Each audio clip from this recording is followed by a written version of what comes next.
धर्मामध्ये वर्षामध्ये दोन मोठी एकादशी होते, एक देवशयनी आणि एक देवउठी एकादशी। त्याच्यातली आज ही देवशयनी एकादशी आहे।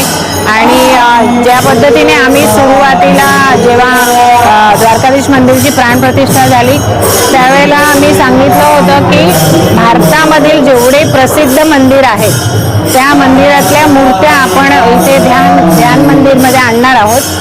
18 मूर्त्या येणार आहेत। त्याच्यापैकी आज आषाढी एकादशीच्या निमित्ताने विठ्ठल रखुमाईची मूर्ती आज आपल्या द्वारकाधीश मंदिरमध्ये आली आहे। त्याचा अभिषेक आणि स्थिरीकरण आज होणार आहे। प्रत्येक एकादशीला ज्या पद्धतीने आपल्याकडे द्वारकाधीशची पालखी यात्रा निघते ती आज 7च्या आरतीनंतर ती पालखी यात्रा पण निघणार आहे। उद्घाटन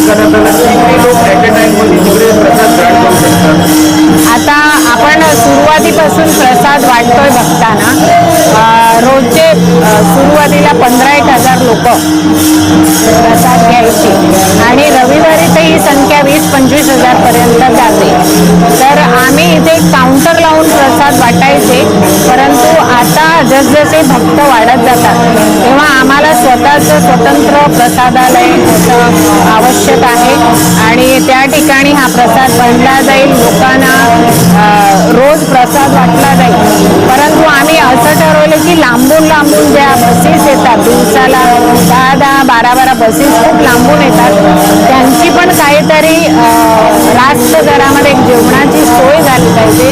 त्या पद्धतीने आम्ही विचार केला आणि प्रसादालय शिवदानी ट्रस्ट ज्या प्रकारे संपूर्ण वसई विहारमध्ये अनेक वर्षापासून काम करत आहे त्याचबरोबर द्वारकाधीशचं पण पुढे भविष्य असणार का?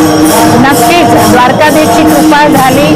आम्ही तर असं म्हणते की कोणालाही अशा पद्धतीची गरज पडू नये, कारण ज्या ज्या वेळेला आपल्याकडे आपत्ती येते त्यावेळेला जीवदानी मंदिर मदत करते आणि द्वारकाधीश मंदिर सुद्धा द्वारकाधीशच्या आशीर्वादाने आपण भविष्यामध्ये सेवेची कामं नक्कीच करतो। वसई विहारच्या पब्लिकसाठी काय आवाहन करणार? वसई विहारच्या पब्लिकना मी सांगेन की तुमच्या इकडे द्वारका धाम आलेलं आहे, वसईमध्ये बद्रीनाथ धाम आलेलं आहे, तर सर्व भक्तांनी या मंदिरामध्ये दर्शनाला येऊन त्याचा दर्शनाचा लाभ। आज आषाढी एकादशीच्या पहिले सर्वप्रथम तर तुम्हाला सर्वांना आणि दर्शकांना शुभेच्छा। आज आषाढी एकादशीच्या निमित्ताने आपल्या द्वारकाधीश मंदिरामध्ये जे प्रसादालय होतं, म्हणजे आज प्रसादालय आजपासून चालू झालेलं आहे। म्हणजे जे आपले लाखो भाविक जे आपल्या द्वारकाधीश मंदिरात येतात त्यांना कुठेतरी त्याचा उपयोग झाला पाहिजे या माध्यमातून आपल्या आमच्या प्रवीणाताईंच्या माध्यमातून आणि लोकनेते हितेंद्रजी ठाकूर यांच्या माध्यमातून आज हे प्रसादालयाचं उद्घाटन झालेलं, म्हणजे इकडे लोकांची गैरसोय होणं की या माध्यमातून प्रसादालयाचं उद्घाटन झालं। त्याच्याच बरोबर आपल्या इकडे आज म्हणजे आपल्या गरिबांचा देव विठ्ठल रखुमाईचं आज आषाढी एकादशी निमित्त प्राणप्रतिष्ठापना तयार करण्यात आलेली आहे आणि त्याच्यात आपल्या मंदिराच्या एका भागात विठ्ठल रखुमाईची मूर्ती प्रस्थापित करण्यात आलेली आहे। भाविकांचा तर प्रतिसाद हा मंदिर जेव्हापासून झालं आहे तेव्हापासून लाखो पब्लिक इकडे येत आहे। तुम्ही सर्वात माध्यमातून प्रसार माध्यमातून बघितलं असेल, खूप लोकांची गर्दी अवेलेबिलिटी होती आज। म्हणून आज आम्हाला म्हणजे आपल्या लोकनेते हितेंद्रजी ठाकूर आणि प्रवीणा वहिनींना ही गरज लागलेली की आज प्रसादाला इकडे ओपनिंग केलं पाहिजे।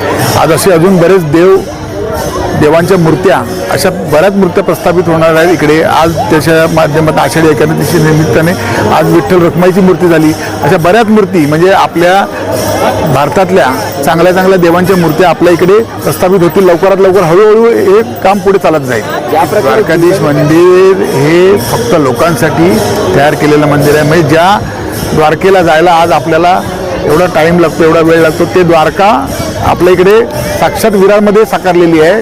त्याच्यामुळे अतिशय लोकांची जी सोय होती आज तुम्ही बघत असेल, आज समोर इकडे जनसमुदाय बघत असेल तेव्हा शनिवार रविवारी ते इकडे लाखोची पब्लिक असते। त्याच्यामुळे आज लोकांची जी सोय झालेली आहे, लोकांना आज जो द्वारकेचं दर्शन मिळत आहे ते फक्त आमच्या प्रवीणाताईंच्या माध्यमातून